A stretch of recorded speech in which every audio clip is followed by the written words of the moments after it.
Like, it looks... Let me make sure. Okay, yeah, it does. I can just pause it with spacebar.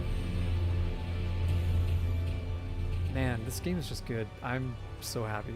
If that's all you were curious about, then there you go. FromSoft seems to be on track to what is quite possibly one of the best games I've ever played. Bandai Namco invited me to play the network test on the PS. So, I had not heard of Iron Pineapple before, but yeah, so, Gregorius, I'm gonna get into it. So, I was watching the RGH podcast the other day, and MTash referenced this gentleman. And that was the first time I'd ever heard of him, because I typically follow, like Sunlight and, like, Body Vidya, but I don't know an incredible amount, and some other, Soulsborne, like Ouroboros and folks like that for Soulsborne creation content. But I've not consumed a lot of, like, Souls or the Ashen Hollow, but I've not consumed a lot of, like, Soulsborne content. But this guy is a very established Soulsborne creator. I went in and was doing a little bit of research on him. For this gentleman to that's how he starts this out, right? He says, look, if you want to know if it's good, it's amazing. That's how it starts out.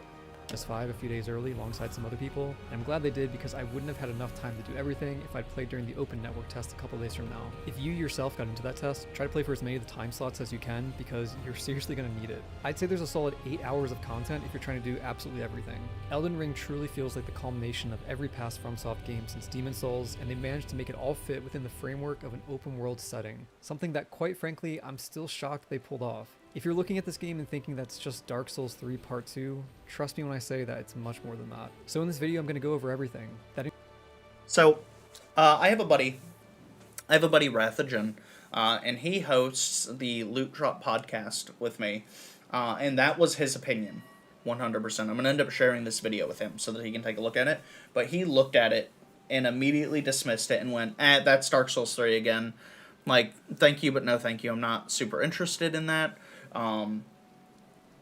So I've seen this. I'm not blind watching this. I have watched this, and from what I've seen, that holds true. Like, this is not Dark Souls 3 from everything that I've seen. There are a lot of new systems and a lot of new changes, and they brought some of the best things from some of their previous games back, and I'm going to let this gentleman talk about that. That includes my experience and reactions while playing, an overview of all the new mechanics, plenty of analysis on what does and doesn't work, and even the nitty-gritty on online mechanics. Okay. Look at that miracle. An overview of all the new mechanics, plenty of analysis on what does and Look at this. Work, and even the nitty-gritty on online mechanics and what the PvP that does so much damage. I'm making the possibly unwise decision of trying to fit everything into a single video. That does so much damage. I'll do my best to make sure this doesn't turn into a disorganized mess. Let's do it. The game starts off by giving you the choice between 5 classes. I did ultimately try them all, but I started off with the Bloody Wolf because the armor set on that one is just clearly the coolest looking. I was then I'm probably going to have to start Prophet. Cave. The beginning sequence teaches you most of the basics and a few new mechanics as well. The very first thing you do is jump down this hole to properly enter the tutorial section. This fall hurts. So I saw Alana Pierce playing the network test a little bit, like right at the start of her playing it. Alana Pierce, she's an Australian games journalist, and she said the same thing, like, oh, I have to drop down and immediately take damage. Like, oh, that's rude. And I found this to be an odd choice of introduction since you can actually fall a pretty long distance without taking any damage, and this feels like an unnecessary source of discouraging experimentation with that in the open world later on. Next, I was introduced to a Site of Grace, and these are basically just the new bonfire checkpoints. Some of these also have golden rays coming out of them that serve as a diegetic marker. So the golden rays coming out of the bonfires, like, so it's an open world game, right? And so, like, I would be apprehensive, right, with, like, a huge open world game with the Soulsborne formula, what it was, right? Like, when you look at Soulsborne games, they have very, like, intricate level design, and so, like, as you're going area to area, like, part of the magic of where a Soulsborne game clicks for you is as you're playing through the game, you end up revisiting areas, but you unlock different paths and different passageways that really interconnect the world. Like, Dark Souls 1 is amazing for this. Like, if you look at a map of Dark Souls 1 on top of itself, it does not look like a lot, and yet it can take you, a playthrough of that can easily take you 30-45 hours to just, like, go through the game. and it's not a huge area, but the way that everything is interconnected, and then you end up using that knowledge to traverse the world. To go, like, if you're fighting enemies and you're like, oh, I want to farm for this specific weapon, and it drops off a specific enemy. Pardon me. You can go, and there are a variety of routes typically that you can take to get to that area that you're trying to get to. To follow if you're lost on where the main path forward is. So while this game is open world, getting lost isn't really ever an issue. Next thing the cave does is remind you that you have a jump button. And yeah, I cannot stress enough. That's huge. So jumping in the previous Souls games where you would run and then you had a jumping animation, but it wasn't like a mantling jump. And it didn't really have verticality. Like, you could not really functionally, like, jump up and get places that you were not supposed to be. I mean, maybe people were, like, good enough to do that, but, like, it was not, like, jumping in previous Soulsborne games were meant to bridge gaps, whereas in this game, there appears to be the actual verticality built into it, which is super, super cool. How liberating being able to jump is. Knee-high barriers that your character can't get over are a thing of the past. Yeah. I was constantly trying to climb on top of everything just for the hell of it. Like that. Oh, that's sick. Demo, I'm really looking forward to being able to explore areas like the roof of this castle with platforming. It completely revamps the established formula of Souls level designs with an even greater emphasis on verticality. This tutorial cave also explains several of the new combat mechanics. First is that two-handing is different in this game. Instead of just tapping triangle, you now have to hold triangle and then tap R1 for your right hand and L1 for your left hand. This did take a bit of getting used to, but it wasn't too bad. The main reason this was done is because triangle is the new interact button instead of X, and X couldn't be used because it's the new jump button. Next, you can break an enemy's stance to get a critical hit in. This is sort of related to how it works in Sekiro. The two main ways you do this are by doing jump attacks or by doing charged R2 attacks. So, he said holding triangle, that's the equivalent of Y on, like, a Xbox gamepad. So you're holding your top action button, and then you need to combine that with either... that will take some getting used to. That definitely will take some getting used to. I mean, I understand why they did it, right? Because they had to change it, but that will be odd on first play. Speaking of Sekiro, Elden Ring also adds stealth to the Souls formula, and it feels pretty natural. No more needing to slowly tilt the left stick and walk over to an enemy if you want to sneak up on them. The last major update to the combat is the new guard counter move. After blocking an enemy attack with a shield or while two-handing a weapon, you can press R2 to do a very quick and very powerful counterattack. This move is easily one of the best new features to the combat, and it makes defensive playstyles a lot more active than they ever were in past games. Oh my god, that's so sick. Very, very satisfying. With that, I was done with the tutorial cave, I went up an elevator, and then I was treated to a very Breath of the Wild-esque moment of stepping out into the open world for the first time. I took a minute just to look around and take it all in. Oh, this game is seriously beautiful. Even simple moments like looking up... Wow. I can't wait to get into the world and explore and figure out what's going on. I really want to know what's up with the gold tree. The gigantic gold tree. Like, that's definitely an endgame thing. It has to be. Up at the night sky had me staring. I've heard a little bit of discourse from people complaining that this game doesn't look good enough, but like, no? Are these people unfamiliar with FromSoft? FromSoft's thing has never been to be at the forefront when it comes to pure graphical fidelity. Instead, they rely on superb art direction to carry the visuals of their games, and Elden Ring is no exception. Yeah, that's 100%. Enemy environment designs I've ever seen. So yesterday I was talking about this fucking dragon that, like, hunts you. Pure graphical fidelity. I was talking about this dragon that hunts you in the open, like, if you aggro it and you don't fight it immediately, that's this dragon. That's the dragon I saw in the video. Like, this thing... Like, its head, its eyes will stay on you, and it will follow you through the area, like, trying. As a low-spec gamer, I can relate. I can't relate. Exception with some of the best enemy environment designs I've ever seen. But yeah, after that, I walked forward and was given a very warm welcome by the first NPC in the game. Feel free to go off and die in a ditch somewhere. Cool. Thanks, man. Then we got Mr. Horse Guy here. As is tradition with early optional enemies in a FromSoft game, this guy will absolutely ruin your day. It was kind of funny watching the game slowly transition from morning to night as I kept dying to this guy. He's tough.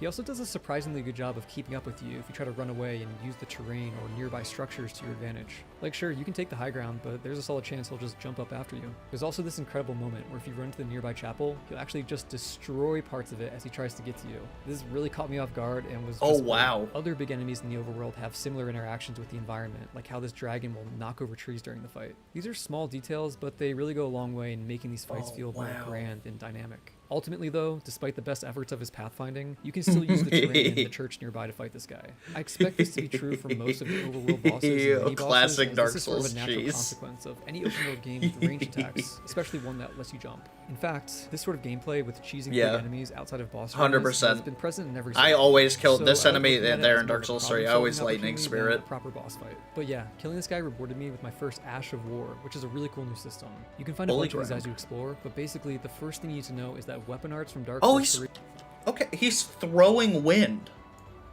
Like Stormbreaker wind. But yeah, killing this guy rewarded me with my first Ash of War, which is a really cool new system. He's you can find a bunch of these throwing as you wind. explore, but basically the first thing you need to know Oh, is that that's weapon arts sick. from Dark Souls 3 are back. As a refresher on what those were, basically if you press L2 while two-handing a weapon, or press L2 while holding a shield, you would do a special move that costs FP, or focus Oh, points. that's Back so to the Ashes sick. of War you find, these allow you to switch the weapon art of a weapon to the one Okay, wait.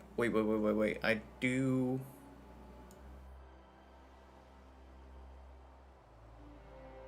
press L2 while holding Here, a I want to shield, see... you do I a want special move to that costs pause and FP, see if I or can't focus read, points. because he was Back to tabbing the over them. Okay, Ash of War, repeating thrust. It says repeating thrust keen. Usable on all thrusting weapons. Okay, so you can use this on weapons that, you know, hit them with the pointy end. Grants affinities and skills to an armament.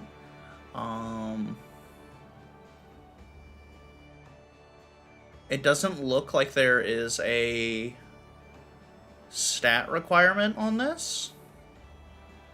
From what I'm saying, this is just character stats. You've got your equip load, which is... Oh, I like that it tells you that now. You don't, like, no mental gymnastics. That's nice. Tells you medium load there. They kept FP. Stamina is what it is. HP. Okay, runes are your souls. The Ashes of War you find, these Thunderbolt lightning. Oh, I need to go back. I need to go back just a... allow you to switch the weapon. No, I want to... Holding a shield, you would do a special move that costs FP, or focus points. Back to the Ashes of War you find, these...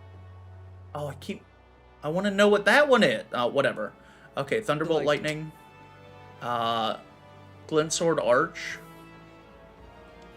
So it doesn't see... It doesn't say specifically what it does. Spirit bag? Alright, no problem. to switch the weapon art of a weapon to the one corresponding to the Ash of War. Now, not every Ash of War can go on every weapon, since there are sometimes restrictions like must go on a slashing weapon, and some special weapons have an Thralls? Thralls is going to lose her mind when she sees whatever the hell this is. Like, must go on a slashing weapon, and some special That's a- weapons have an unchanged that is a weapon art, but I'm lightning-infused incredibly excited samurai about the sword. variety this level of customization adds to weapons. It's pretty huge. But that's not all. These Ashes of War also double as a replacement to the weapon infusion system from previous Souls games. So like, if you wanted a weapon with quality scaling or a weapon with lightning damage, you now do that with an Ash of War. And since the two are linked together, this means that if you want a weapon with lightning damage, you also need to be okay with the lightning strike weapon art that comes with it. It's too early to say exactly how much I this am will okay affect with weapon that. I don't have an balance, but issue think with this will that at make all. things pretty interesting. With that out of the way, I went to the church and talked to the merchant NPC inside. I thought he was holding a back scratcher at first, but I think Like it's actually Santa a sort Claus. of bow for his cool looking string instrument. He sells a bunch of useful items, but the biggest one is probably the crafting kit that unlocks the ability to craft items. I didn't okay, wait. He's actually... Big brain. Okay. this one is probably the Okay, so telescope. crafting kit Summon 3 lone wolf spirit. Okay, so those are spirit that summons. unlocks I didn't see what the cracked pot is probably thrown damage. I see a couple. Okay, so you can buy off this merchant. It looks like he has a straight sword, a claymore, a scimitar, a battle axe, He probably has the starter weapons. That's typically what they have. He's a buckler, a leather shield. I don't know what these are. Probably spells. If I had to imagine, I think this is a magic spell and this is a miracle. If I had to imagine.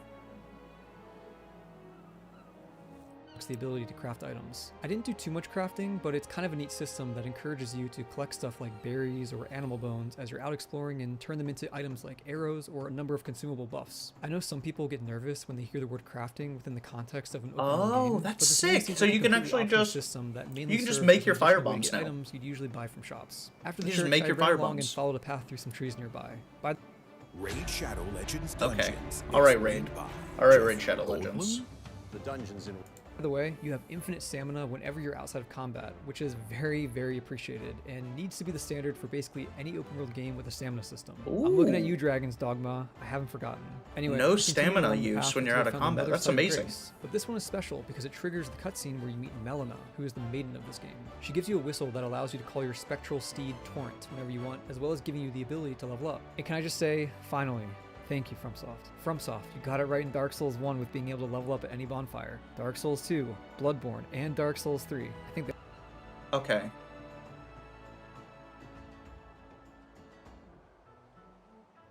So early level scale, similar to other Dark Souls games, like you can see here, he's at level 5. Runes needed, so you end up meeting this lady very quickly at the start of the game. And okay, so at level 20, he had not yet put any points into his max equip load, which I don't imagine I'm going to be doing.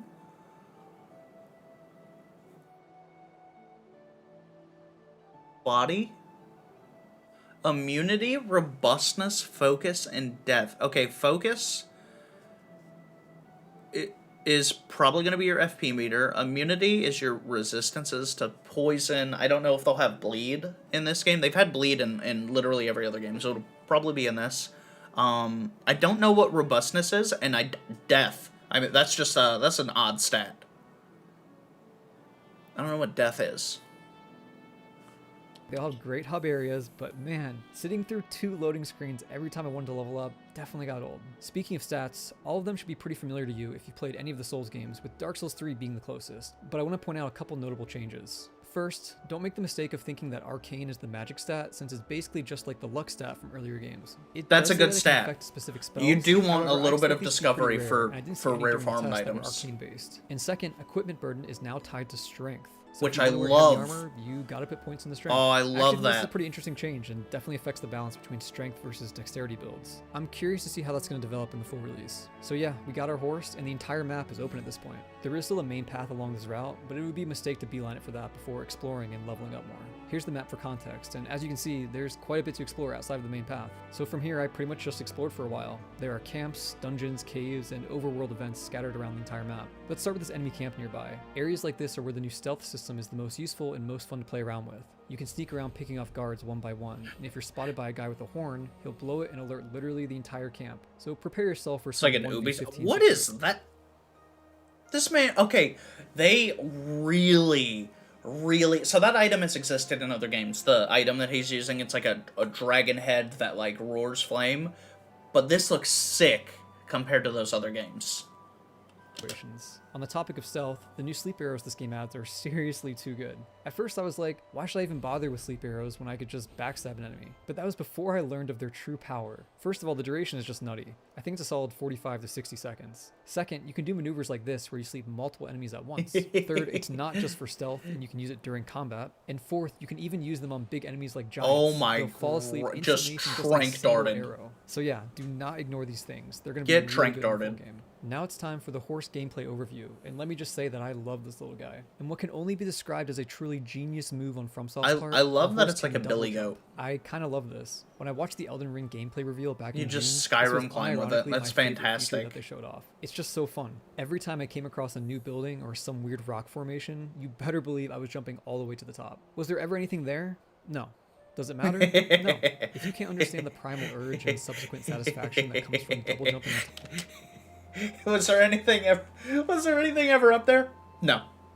Did it matter? No. That's fair. That's fair enough. That says enough. tops of big rocks, All I can say is that you and I are not the same. There are also these horse air jump pads. These are usually placed at the bottom of cliffs, and they allow you to Ooh. jump all the way back up to the top. But what's really Wow. cool is how you can actually still control your direction while you're going up them. And what this means is that you can use them to jump the opposite of the intended direction and occasionally land in cool spots. That's enough about jumping, let's talk about horse combat. When you're riding, it's R1 to swing right, L1 to swing left, R2 to heavy swing right, and L2 to heavy swing left. However, the heavy swings are these neat two-part attacks. For example, with the great sword, you drag the sword along the ground while holding R2 before you do the swing. But the entire time it has an active hitbox that lets you do cool stuff like this. Oh yeah, That's you can sick.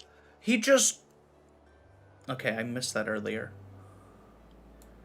neat two-part attacks. I missed that For earlier. example, with the He great sword, you drag he the sword along the charges this ground thing while up holding and R2 just before you do the swing. like But he's the entire dri- time it just has an active straight hitbox drive that by. lets you do cool stuff like this. Just Oh, 5 yeah, kills you can there. also use Easy, your bow free. or cast magic from horseback. This all feels incredibly fluid, and the result is easily one of the best horseback combat systems I've ever seen. And as a little bonus, I The found Flame out you and can parry Frenzy. other guys who are riding around and knock them off their horse and land a killing blow. You can, however, get knocked off yourself as well, so you gotta be careful about using your horse too much. If you get knocked off, you can get punished hard by this 5-second animation of your character slowly getting up, in which you're vulnerable for the entire thing. I do think this is a necessary compromise for how powerful your horse can That's be, fair. but it's something to keep in mind. So That's now that fair. we're riding around and exploring, I want to get into some analysis of why FromSoft's approach to open world design actually seems to work. For a bit of context, part of me was a little nervous about the idea of another open world game. Trust me when I say I have an ungodly amount of experience with the genre, so I know how these games typically go, and I also know why a lot of them miss the mark. I think there are 3 common pitfalls that a lot of these open world games fall into.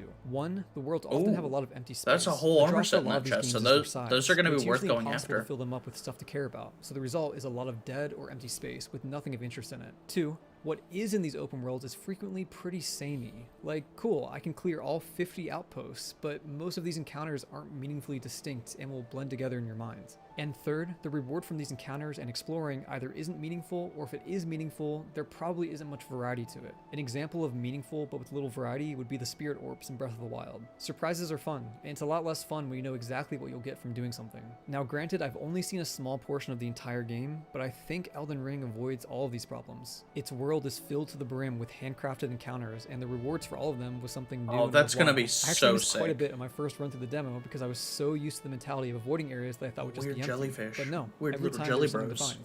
I found multiple bosses and hidden caves in areas where other developers would have simply put nothing. I experienced the epitome of Okay, so that was that looked like a little dungeon. He had to enter that.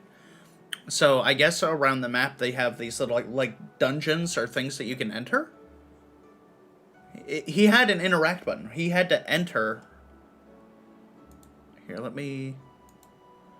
Where are the little jellies? forest near some random grouping of trees and bushes. I suddenly heard someone talking to me and found an NPC that had been turned into a bush. And just like that, boom, a new NPC questline. FromSoft has always had tons of secrets in their games, but it's seriously... Okay. FromSoft's NPCs are always like... They're one of two things. They are hilarious, or they're heartbreakingly tragic, and there's no in between. Like, you meet Patches. Like, I really want to know if they're gonna have Patches. Patches has been in all of the Soulsborne games up until... I don't know if Patches was in Bloodborne. I think he was. But Patches, his story, like, comes to a head in Dark Souls 3, and his background is he is always tricking your player character. He's like a guy that's like, hey, there's some treasure in that cave over yonder. And, give me a moment. Give me just a moment to just... I don't want to get timed out. He's always, like, tricking the player character. He drops you in a situation. It's a trap. If you don't die, then typically he's like, oh, I gotta go. And he, like, runs away, right? But, like, at the end of Dark Souls 3, you find out that he has just lived over and over and over again, like, ad nauseum, with no recollection of, like, who he is, and he's trying to get his memory back, and that's why he's always tricking your player character.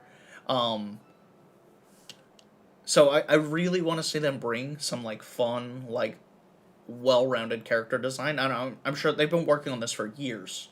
I'm sure some of these characters have that, like, whole picture kind of motif about them. Impressive as hell to see how they've still carried that over into the open world. Instead of thinking of Elden Ring as an open world game and coming in with those expectations, think of it as a really, really big Dark Souls level with a variety of smaller Dark Souls levels scattered and hidden throughout it. That's basically what this game is, and that's why it works. That classic FromSoft level design is present even in the open sections. Beep, beep, beep, beep, beep, beep, beep, beep. Hold on, I'm getting an important message here. Let's see. It says, power stancing is back, baby. Arguably the best feature from Dark Souls 2 is finally back. Even if you hate that game, which is the wrong opinion, by the way, you gotta admit power stancing fucking ruled. And it just works this time. No need to worry about weird 1.5 times stat requirements. As long as two weapons are in the same weapon class, you can equip them both and get a dual wield moveset swinging them both at the same time. You got... Okay, so that was the most annoying part of Dark Souls 2, was the 1.5... Like, if say you had a sword that had a requirement of 20 strength, you would need at least 30 strength to be able to use both of them for power stancing. And power stancing, you would go into your power stance, you would actually, like... there was a button combination you hit to like go into that mode, and then you would get special combos with both of those weapons. It only existed in Dark Souls 2.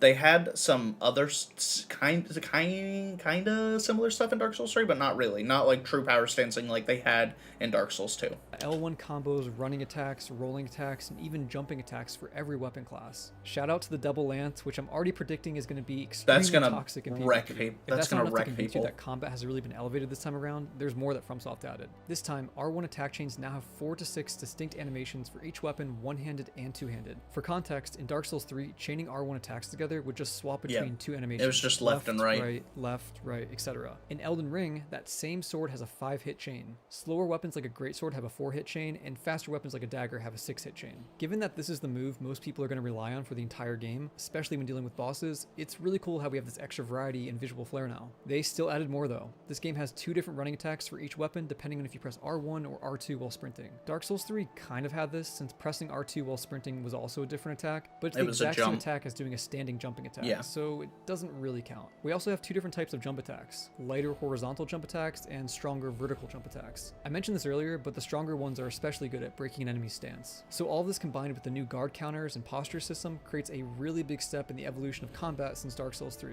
If anyone says that this combat is just Dark Souls 3 again, they're incorrect. Oh yeah, also bow jump attacks. Bow jump attacks. Bows have never felt better in a FromSoft game, and I think it's finally actually viable to primarily rely on a bow if you really wanted to. But wait, I haven't even touched on magic yet, so let's cover that now too. Also for this section, spells refer to intelligence-based magic, and miracles refer to faith-based magic. At a glance, magic isn't a huge departure for how it worked in Dark Souls 3, but there's one very big change. This time, most spells and miracles can be charged by holding R1 or L1 to do a more powerful version of that magic for the same FP cost. So that's sick. So you get to just use that same spell, but because you obviously, like, it's going to be harder, right? There's a cost reward. There's a cost benefit thing. Like, you have to take that additional time to charge up your ability, but you get more. I don't know if it's way more damage or just more damage. But more damage is always good. But you have to position yourself in a way where you can actually get that off. Which is where a lot of the skill gap for getting those charges up to, because there are definitely some enemies that are not going to give you the breathing room to do that.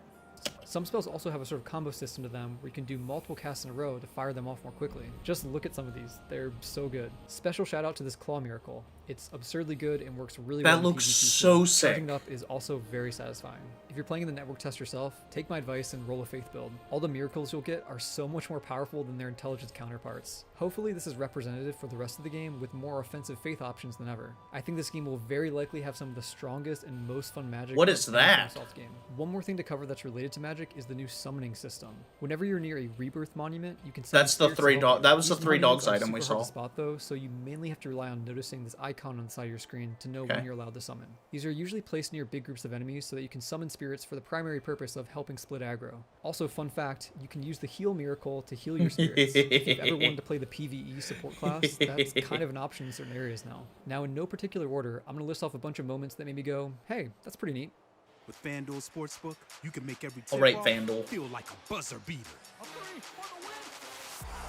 All right, Fandle. First, we got this shield I found. I was exploring a pretty hidden tower on the edge of the map, and inside I found a snake shield. You can extend the snake and use it as a sort of poison whip on enemies. I love how That's goofy so this is. I can't stupid. wait to see more gimmicky weapons with wild designs. Next, there are these enemies nearby that are just stacks of orbs. They're not only non-hostile, but they're also incredibly weak. So if you decide to attack one, it's pretty easy to just kill it in one hit. With that in mind, I was pleasantly surprised that they gave these guys a bunch of weird attack animations, considering that they're basically a non-threat. I think this is where a lot of the charm in FromSoft games comes from. Putting I lots love of that effort into something you like have the this that crouch most button. people won't ever see. When you chase these goats, sometimes instead of running, they just start rolling away. Very cute. This entire carriage encounter is cool, and I like how if you kill one of the giants that's pulling the carriage, the other one just kneels down and can't move anymore. On the beach, there was this strange magic path that was tracing the shape of a triangle really quickly. At first I thought maybe I was supposed to trace along with it, but it turns out it's just an invisible enemy that you have to time your hit to. Lastly, there's a day-night cycle, and the bat enemies seem to be more active at night. This is a nice touch, so I hope there's more time-dependent interactions later I on, really since like this is that the there's a only one I day-night noticed for this cycle, portion of because the it's game. typically I'm not looking over my something you notes see. here, and there's still a few more important new mechanics to cover. So here's another quick list. Fast traveling is now available from almost anywhere on the map, not just bonfires. As long as you're not in a dungeon and not in combat, you can That's fast travel at sick. any time. Your That's healing so and magic sick. flasks will refill whenever you clear groups of enemies or large enemies like giants. This is a nice way to let you explore the world without constantly needing to restock at sites of grace. Lastly, there are these new statues called Stakes of America that allow you to respawn at them if you happen to die nearby.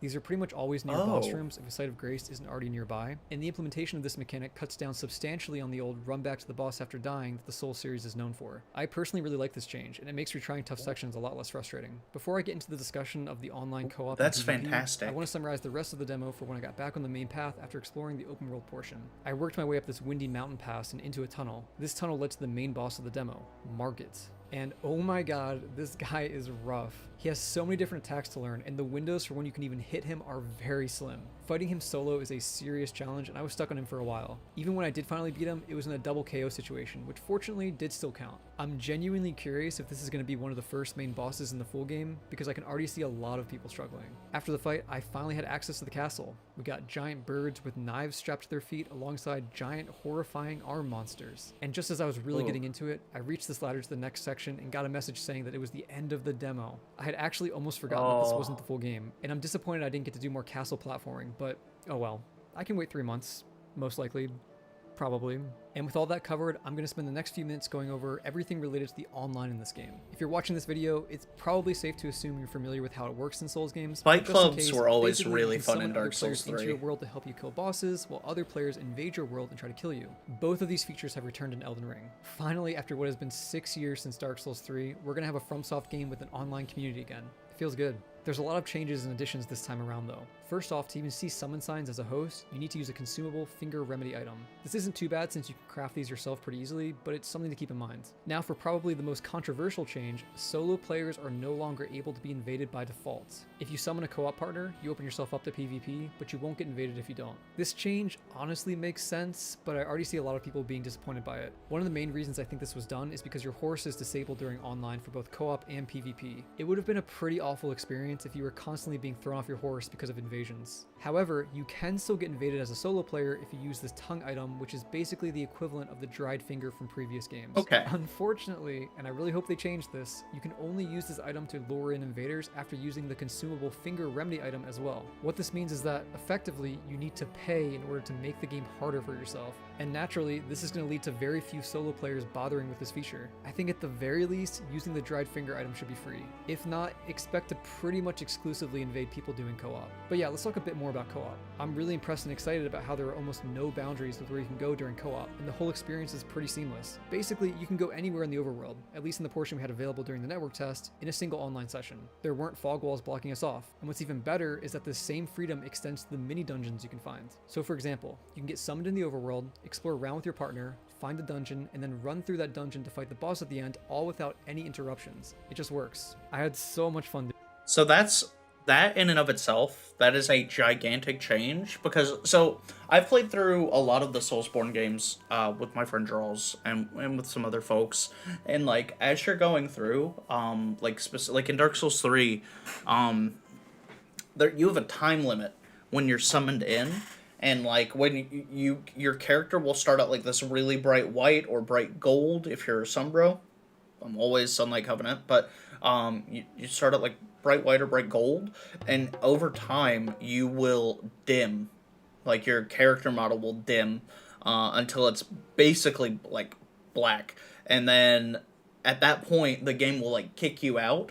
Or if you clear a boss, like, if you clear a boss, it'll kick you out. And then you have to resummon or figure out. Or you get locked out of an area, right? Like, if you go through and you accidentally stumble upon a boss in like one of the previous games, say you accidentally stumble upon the boss early on, you haven't really explored the level fully yet, and you're in that boss fight and you beat that boss, well, your friend can't then come back in and help you in that area, in that level. They're locked out. All you can do is then have them summon you in, and you explore with them in their world and figure out what is in the area, and then you have to go back by yourself and re-explore those areas. So the fact that you can just join in, you don't get, oh, see, he's playing with Ouroboros. You can just get in, play with a friend, and that's it. That's fantastic. Doing this. From wandering around on the road to rolling up on a dragon, it's just good. This is tangentially related, but I want to summarize a really fun co-op experience I had while playing with a friend. I was trying to show them this dungeon entrance I found, but I forgot that it was blocked off and you needed to use your horse to jump over it. Since this was online, however, that wasn't an option since the horse was disabled. This led to the sequence of us trying to jump on the walls, past the obstacle, and eventually we actually found the way. I feel like this wasn't intentional, but I really hope there are more little moments like this in the full game, with finding different ways to get to where you want to go via the new platforming options. This was just such a great moment. Getting back on track, I want to go back to talking about invasions because there are two pretty big things to help invaders out this time. First, when invading, the direction of the host will appear on your compass at the top of the screen, but this is only for the invader, and the host will have no idea where the invader is coming from. I think this will allow for a lot of potential ambush situations if you plan ahead accordingly. That's very rough. Whenever you invade, you get 10 of these phantom bloody finger items on your hotbar. These are only there while you're in the other person's world and will go away once you leave. The description says that they allow you to attempt another invasion of the most recently invaded world. How they actually work is that it allows you to respawn nearby wherever the host is. This is useful for two reasons. The first is that this allows you to get close to your target again if they happen to run off. This seems to be the intended use and was likely put in the game as a way to mitigate the sheer scope of the open world and the potential frustration that could come with that while invading. However, the second use feels a bit unintentional. If you happen to find yourself getting overwhelmed, you can just pop one of the fingers as a means of escaping. This allows you to leave, potentially heal up, and then find the host again. And this is weirdly effective because of how fast using this item is. Yeah, that's going to be aggressive. Perspectives, you just completely vanish. And I'm not totally sure how I feel about this, as I can see this being abused pretty easily, but that's going to get maybe it's hard fine, abused. Since invaders will already have it pretty rough. And I almost forgot, one more big online feature is the addition of summoning pools. These serve as areas for people to send their summon signs to, so that there's no need to hunt down signs on the ground. Basically, you use either the one for co-op or dueling, and then people will be able to find your sign in one convenient location. The old way of putting your sign anywhere is also an option, but I think this will make the process of finding people to summon a lot simpler. Now, with all that out of the way, I can finally get into the good stuff. The PvP meta discussion, the real reason you're here. Please note that this is all subject to change, and not everything I'm going to say is 100% confirmed, but I feel pretty strongly about how things are going to work. And I already know how people are going to react to some of this, but bear with me. So first off, Dark Souls 1 poise seems to be back. Oh. Yep.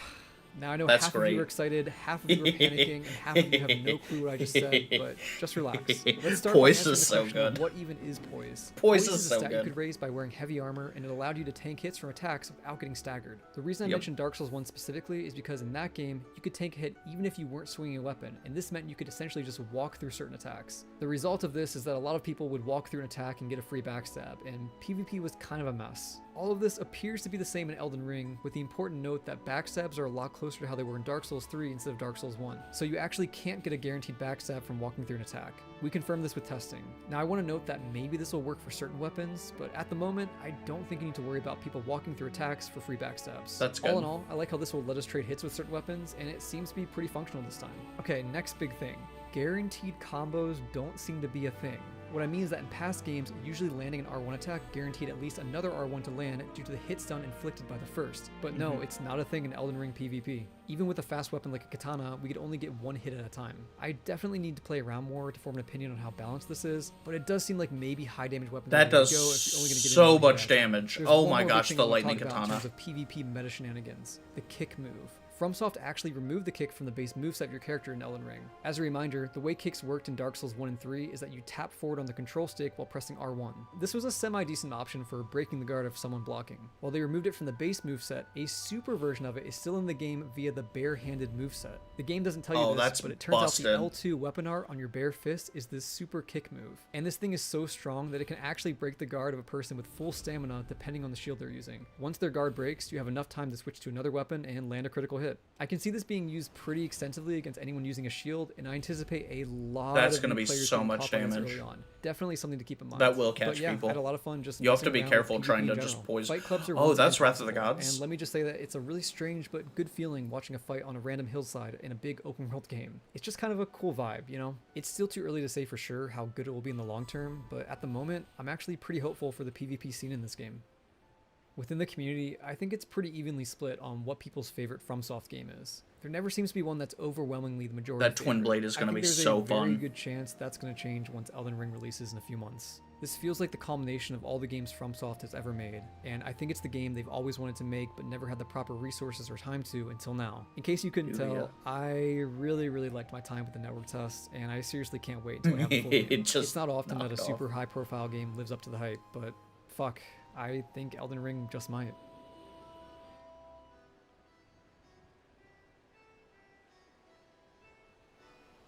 If you guys want to watch that video for yourselves without my commentary in between it, the link for that video will be down in the description over on YouTube.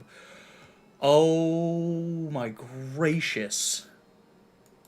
Oh my gracious. I am hard looking forward to that. I am hard looking forward to that. Give me a moment. Ba-ba-ba-ba-ba-ba.